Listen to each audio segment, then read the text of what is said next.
Alors, il y a aussi une crise qui dépasse les Ivoiriens, celle à la BCEAO, pas comme de Dieu en politique. Quelle appréciation faites-vous de la position de l'UEMOA vis-à-vis de la Côte d'Ivoire?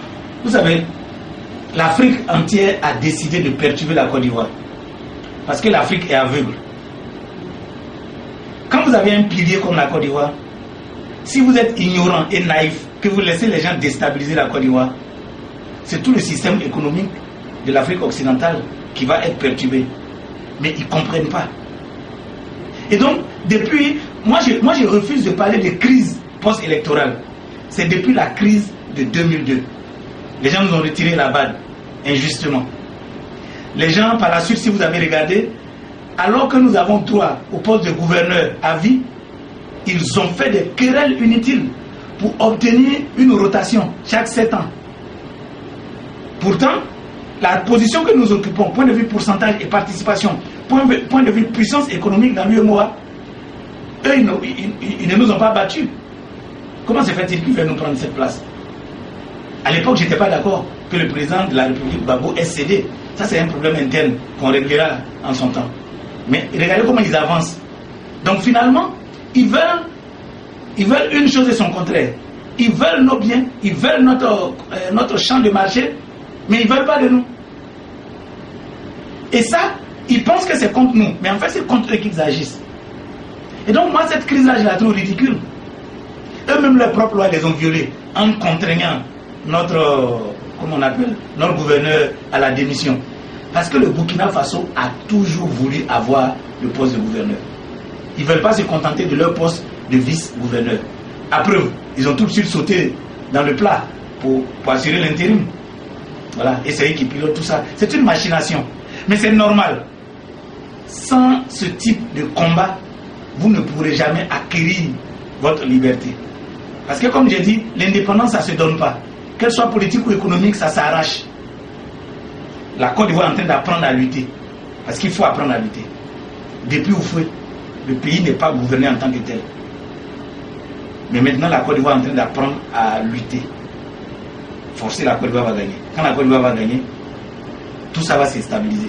Alors, vous annoncez, selon les révélations, les élections pour 2013. Je l'ai toujours dit depuis 2008.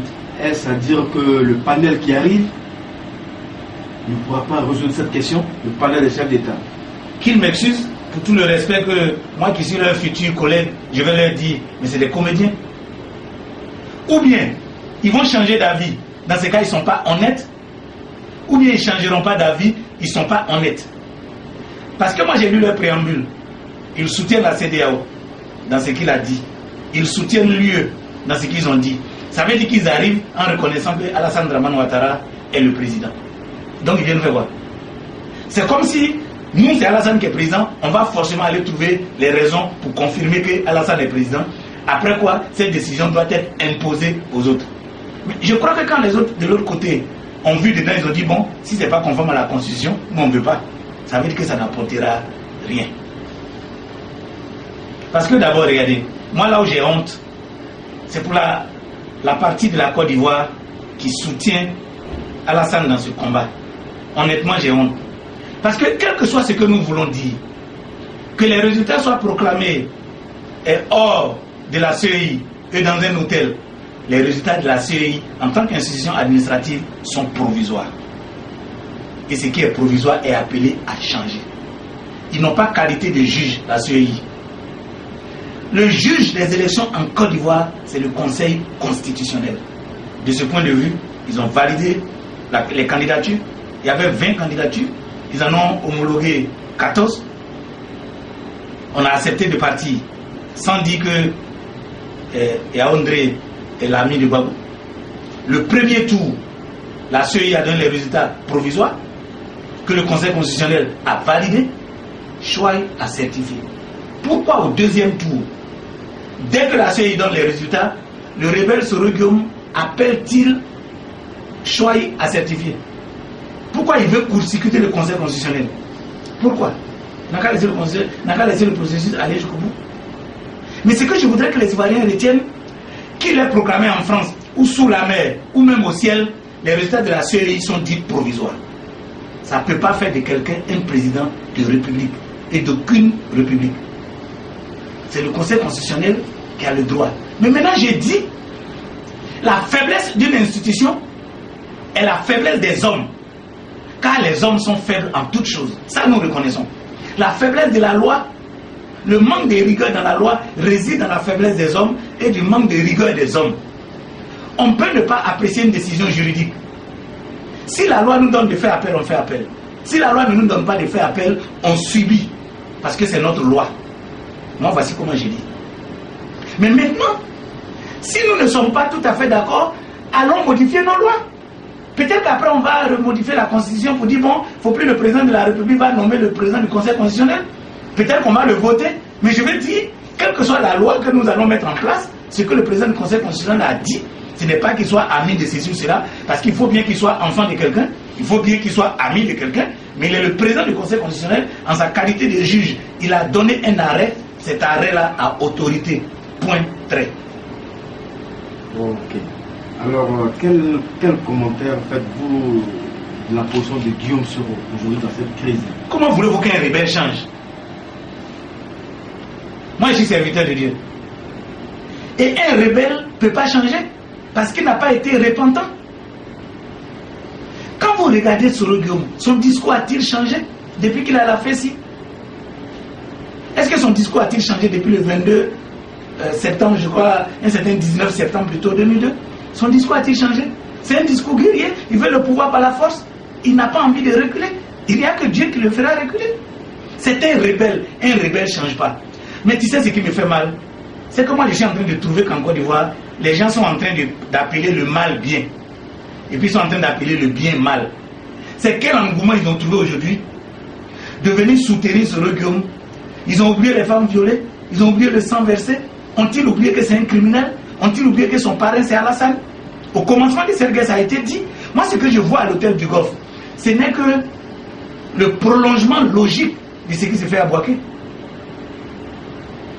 C'est pourquoi je n'ai jamais été d'accord pour l'accord de Ouaga. J'ai dit que l'accord de Ouaga avait légitimé la rébellion. Ça en donne la preuve aujourd'hui. J'étais contre, j'ai toujours été contre la peau. Le résultat est là. Tu sais, en Côte d'Ivoire, le problème, c'est qu'ils ne veulent pas écouter. C'est quoi on appelle pardonner? On pardonne à qui? Il ne se reconnaît pas rebelle, vous lui pardonnez quoi? Donc, ce que je vois au Golfe ne peut pas changer, c'est des rebelles. Un rebelle est un rebelle. Point. Alors, comment pensez-vous que cette situation pourra être résolue? La situation là, ce que j'ai dit, c'est que les Ivoiriens se calment. Alassane ne va rien gagner. Alassane ne sera jamais président de la Côte d'Ivoire. Il va envoyer toutes les armées du monde, il ne gagnera rien. Lui-même, à un moment donné, il va négocier pour sa vie, pour sortir de l'hôtel du Golfe. Mais j'ajoute qu'en 2013, Babo sera contraint d'organiser des élections anticipées. Sinon, la Côte d'Ivoire va couler. Et quelle sera la position du docteur Israël? Bon, par rapport à quoi? Par rapport à 2013. Mais je serai le président de la République de Côte d'Ivoire en 2013. Ainsi a parlé l'Éternel. Ainsi a parlé l'Éternel. Mon dernier mot. Mon dernier mot, c'est que Dieu est fidèle. Et nous sommes fidèles dans ce que nous avons toujours dit jusqu'à aujourd'hui. Parce que Dieu est fidèle. Mais que les Ivoiriens se tranquillisent. Ce qui arrive en Tunisie, ce qui arrive en Égypte, qui certainement va arriver en Algérie, ne pourra pas arriver en Côte d'Ivoire. Il faut que les Ivoiriens tiennent ça pour dit. Pour la simple et bonne raison que nous, on a déjà fait notre bataille de choses. Comment on appelle ça? Nous, on a déjà fait notre bataille de multipartisme. Eux, ils ne sont pas encore multipartisans. En fait, ils n'ont pas la démocratie.